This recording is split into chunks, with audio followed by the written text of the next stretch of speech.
Hello 10th class student, good day to you all.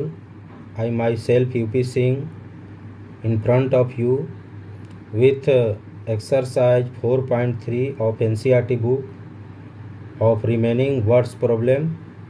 So let us see one by one. Here I have taken first question. So look at here.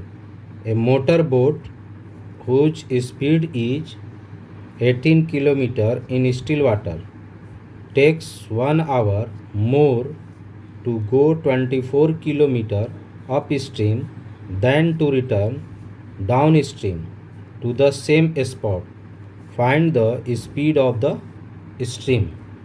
Student, in this question there are two words, upstream and downstream. These two are very important. So let us see about these two words.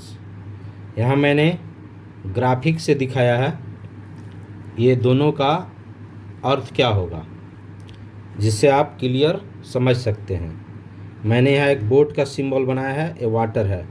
Suppose river और boat दोनों का direction यदि same हो, means that boat उसी दिशा में जा रहा हो जिधर के वाटर का फ्लो हो, तो उस सिचुएशन में जब बोट ट्रेवल करेगा वाटर के डायरेक्शन में तो वो डाउन स्ट्रीम कहलाएगा।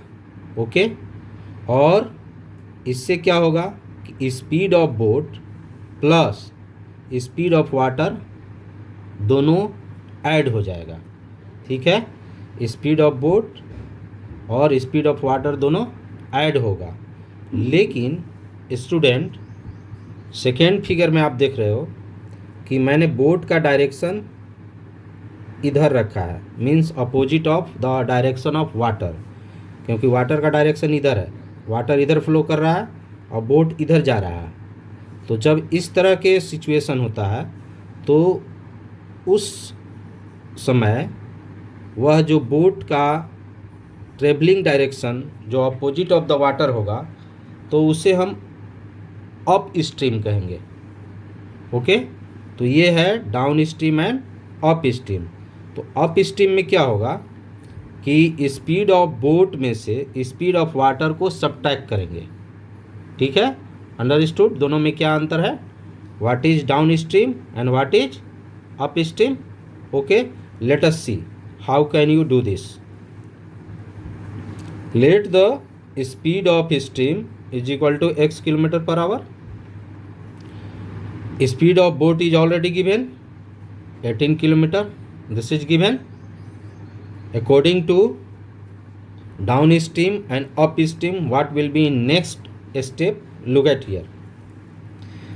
Speed in upstream means speed of boat in upstream क्या होगा, 18 - x km/h हो जाएगा। And speed in down stream 18 + x km/h हो जाएगा, जैसा कि मैंने ऊपर पहले ही बता चुका हूँ। Okay, now let us see in next step.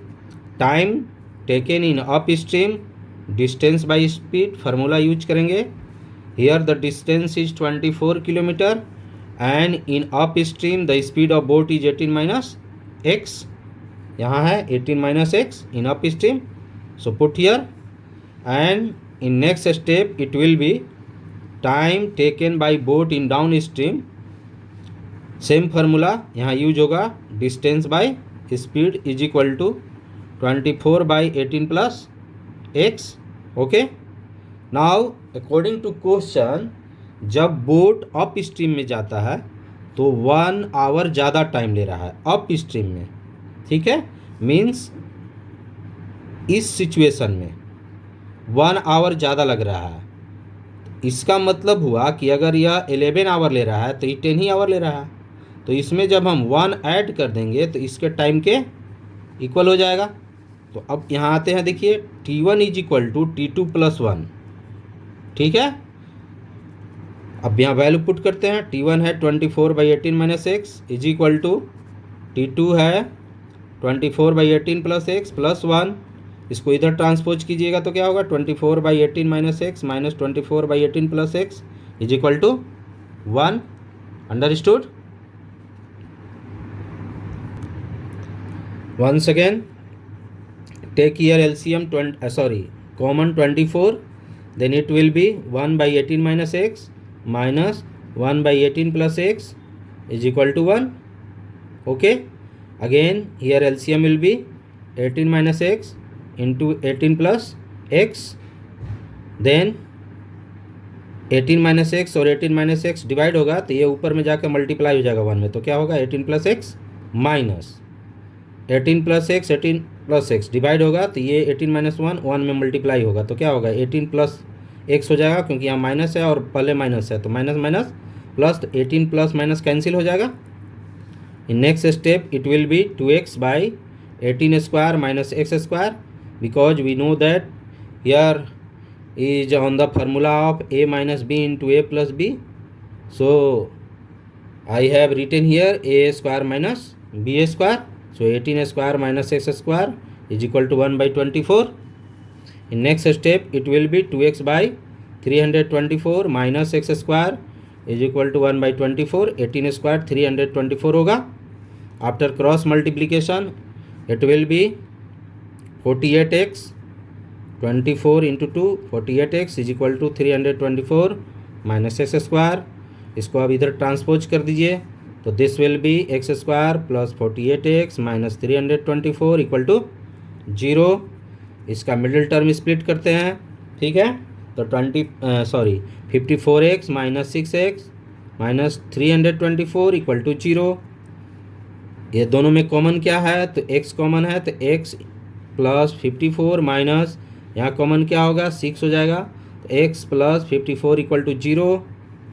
Once again take common x plus 4 दोनों तरफ, x प्लस 54 कॉमन है तो x plus 54 into x minus 6 is equal to 0, x plus 54 equal to 0, x is equal to minus 54, इसको हम neglect कर देंगे, ठीक है। दूसरा फैक्टर से हम निकालते हैं x का value, x minus 6 equal to 0 लेकर, तो x minus 6 equal to 0, therefore x equal to 6, hence the speed of stream means water is equal to 6 kilometre per hour. thus the solution is completed of this question. Understood? Here I have taken second question from your same book NCERT exercise 4.3. Find two consecutive odd positive integers, sum of whose square is 290.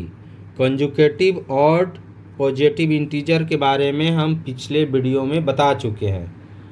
Conjugative even positive number, conjugative odd positive number और conjugative number, ये तीनों के बारे में मैंने पिछले video में समझा चुका हूँ कि कैसे हम लोग लिखते हैं, ठीक है।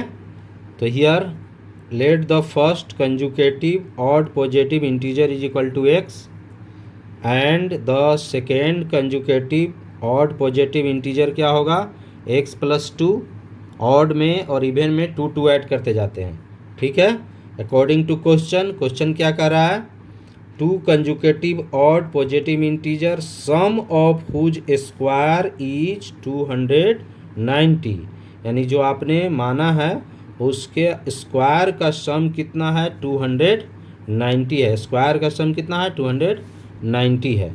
X square plus x plus 2 whole square is equal to 290, x square plus इसको एक्सपेंड करेंगे तो क्या हो जाएगा x square plus 4x plus 4 is equal to 290, x square plus x square it will be 2x square plus 4x plus 4 minus 290 equal to 0। इसको इधर transpose कर देते हैं तो नेगेटिव साइन हो जाएगा, 2x square plus 4x minus 286 equal to 0, minus 290 plus 4 क्या हो जाएगा माइनस 286 होगा ना।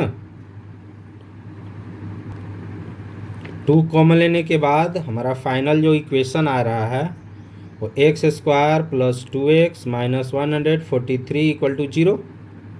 मैं इस क्वाड्रेटिक इक्वेशन को, यह फाइनल क्वाड्रेटिक इक्वेशन बना, ओके, इस क्वाड्रेटिक इक्वेशन को मैं क्वाड्रेटिक फार्मूला से सॉल्व कर रहा हूँ, ठीक है।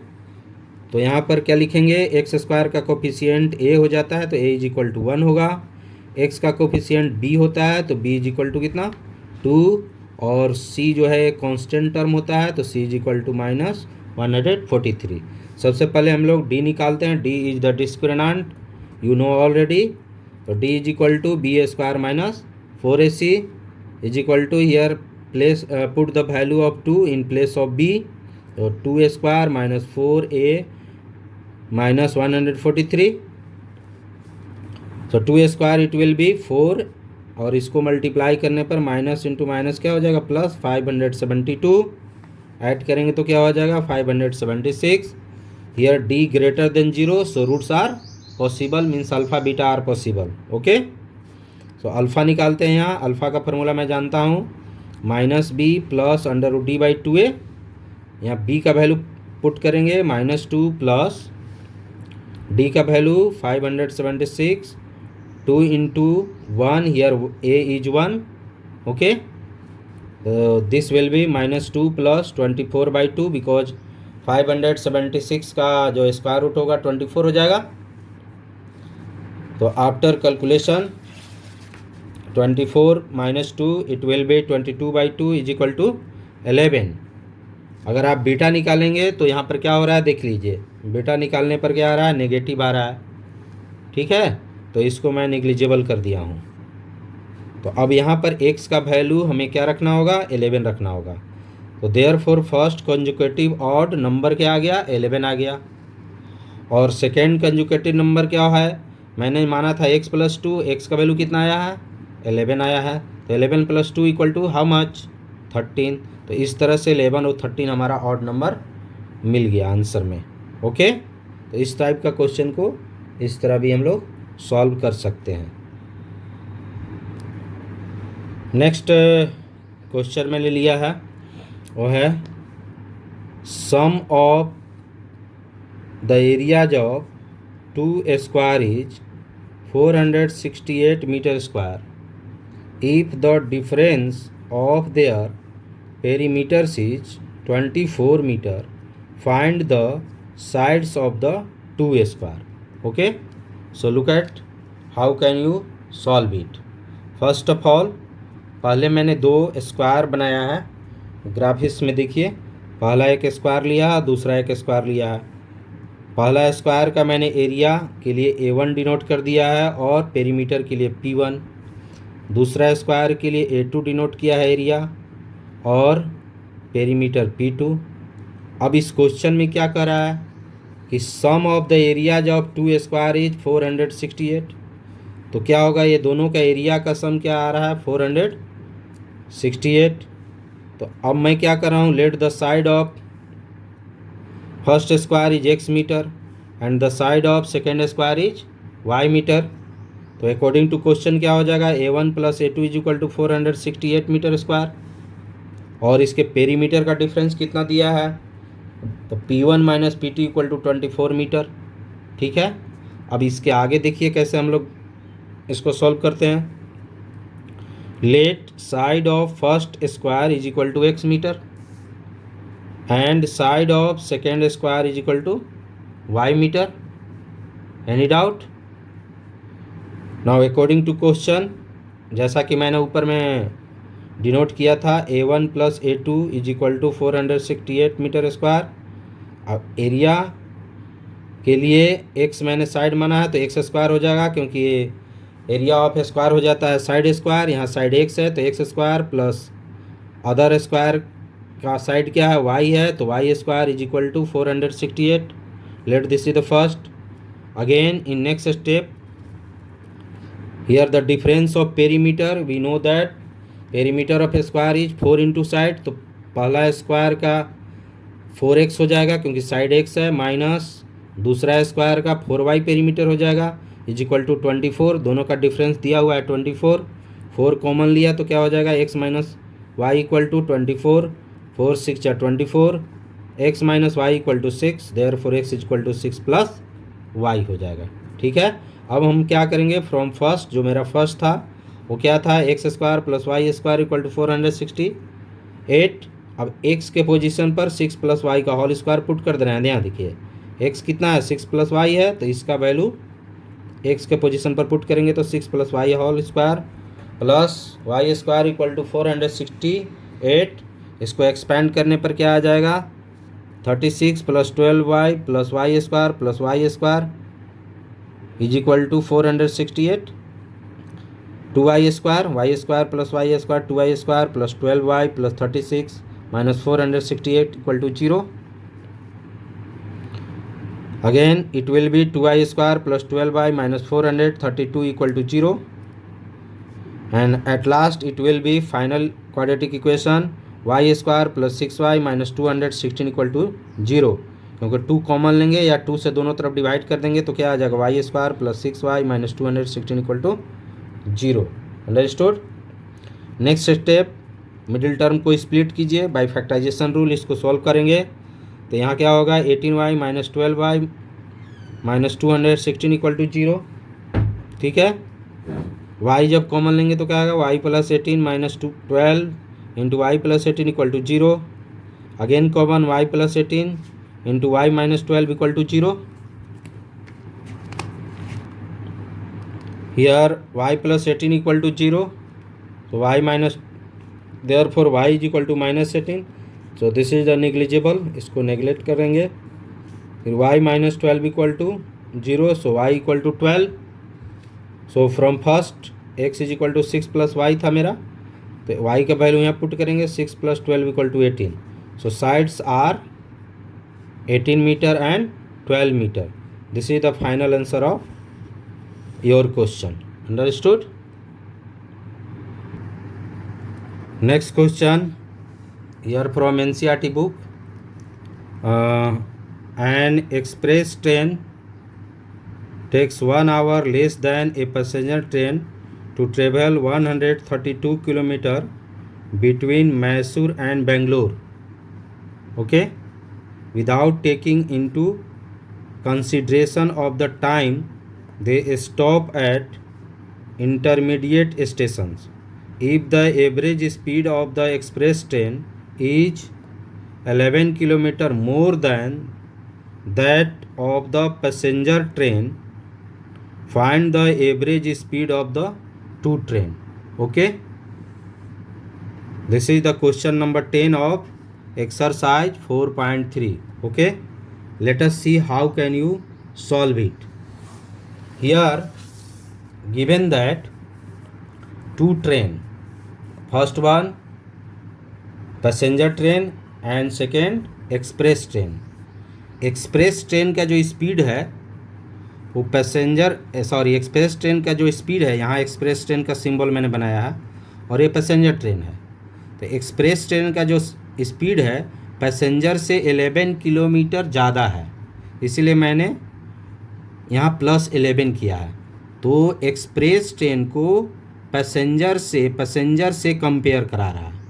ठीक है, तो यहाँ क्या करेंगे, let the speed of a passenger train is equal to x kilometre per hour. Okay, then the speed of express train क्या हो जाएगा, x प्लस 11, क्योंकि क्वेश्चन में क्या बोला है, speed of express train is equal to speed of passenger train plus 11 kilometre ज़्यादा है, इसका एक्सप्रेस का। तो यहाँ जो आएगा पैसेंजर का स्पीड उससे 11 ज़्यादा होगा, तो इसीलिए मैंने ऐड किया है। ठीक है, अब डिस्टेंस जो इसको कवर करना है वो है मैसूर टू बेंगलोर, जिसकी दूरी है मीन्स डिस्टेंस 132 किलोमीटर। ठीक है, तो अब दोनों का टाइम हम लोग निकालते हैं। Time taken by passenger train is equal to distance by speed. Okay, so T1 equal to 132 by x hour लग जाएगा, ये पैसेंजर ट्रेन का हो गया टाइम।